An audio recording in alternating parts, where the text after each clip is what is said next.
আসসালামু আলাইকুম। আজ আমি আপনাদের আমার প্রিয় কবুতরের একটি দুর্ঘটনার কথা শেয়ার করব। দেখতেই পাচ্ছেন ও কিন্তু আমার জায়নামাজের উপরে মুড়ি ভেঙে দিয়েছিলাম, সেইটাই খুঁটে খুঁটে খাচ্ছে। ও কিন্তু ছোটোবেলায় আমার ঘরে এরকম ছাড়াই থাকতো। ঘরে কেউ না থাকলে ও কিন্তু ভয় পেত।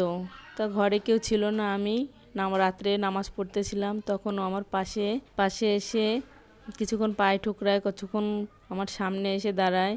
তো আমি নামাজ পড়া শেষ হওয়ার পরে আমার বাসা থেকে কল আসে।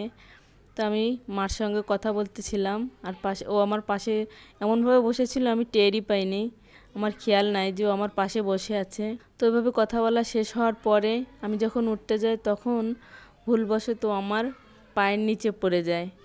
তখন আমি টের পাওয়ার সঙ্গে সঙ্গে আমিও সরে যাই, আর ও লাফ দিয়ে অন্য অন্য জায়গায় গিয়ে পড়ে, যেয়ে কাঁপতে থাকে ভয়তে।